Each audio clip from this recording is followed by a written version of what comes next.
Hi, Dale Brown here, and I want to make a couple of comments during this devotional time together.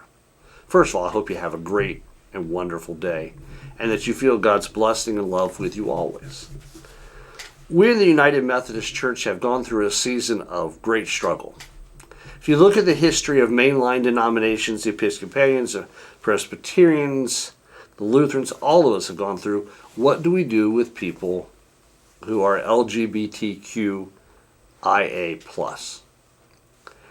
Now, my personal belief is that these are persons of intrinsic value and worth. They are made in the image and likeness of God. They are equally as important to God as I, and God loves them, and that we're called to love and include them as well. That's just my opinion. You're welcome to agree or disagree with me. I don't claim to have all knowledge, but I have to live my life from a place of love. But here's what I want to say to you. There are those in the United Methodist Church whose opinions and beliefs differ from mine. And I love my church, and I love these people. Many of them are friends. And in this season of disaffiliation, of leaving the church and doing different things, I've pledged a couple of things, and I want to give them to you for your consideration today, because I think they're broader in practice than this one example. One, I've promised to myself that I would continue in faith to God. I'm not giving up. I'm not leaving my church. This is my church family. Yes, I'm the pastor, but the people who attend here are that extended family that means so very, very, very much to me. This is home. And even though it's a tough season for the United Methodist Church, this is where I've chosen to take my stand. And I think for all of us, we have to choose a place to stand. And I know that it will be different for everybody, and I respect that. But this is my place to stand with these dear people here at Community Church. Those who agree with me and those who think differently. The second thing I've chosen is I'm not going to talk badly about others. These are people that are loved by God. These are people for whom Jesus died. And it says more about me if I choose to say bad things about them than it does really even about them. I have a rule. I don't know where I learned the rule, but it's a rule. Try not to sound like the guy on NCIS, Jethro Gibbs, who had a lot of rules. But here's my rule. I will not say anything about someone else badly if they are not present, or that I wouldn't say directly to them. Now, there is one caveat. I can say something good. I can praise them. I can lift them up. I can say they're great people, but I can't say anything bad about them.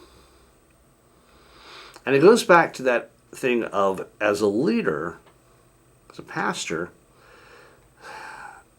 what I say and how I live gives witness to what I believe.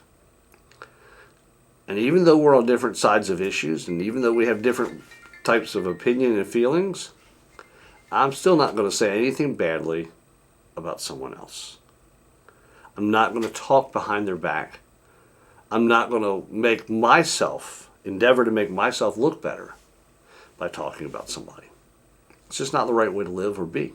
The final thing is, the Bible tells me to love my enemies. And I have pledged in my heart to do just that. Sometimes it's hard.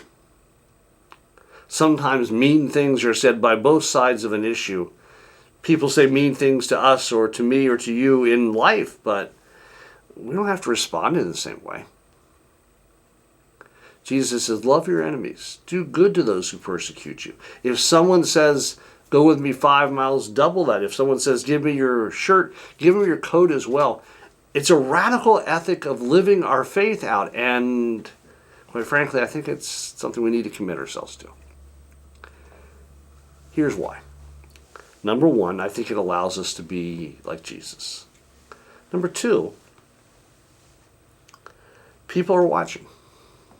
And what does it say if I, as a pastor, or you as a Christian, talk about someone in a negative way, in a hurtful way, in a mean-spirited way,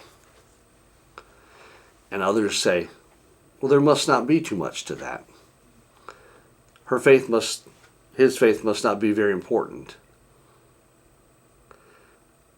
I didn't think Christians did that. There's enough negative stuff out there in the world. Let's let people see Christ's example and words lived out in us, and particularly in relationship to those with whom we differ, politically, faithfully. Everyone in my book has value. And when I put someone else down, I am talking badly about God's good creation of that person. And folks, I'm just not willing to do that. Not that I'm perfect, but I have to live with myself and my choices. Love your enemies. Do good to all of God's people. Live as a witness. You'll never regret it. May God bless you.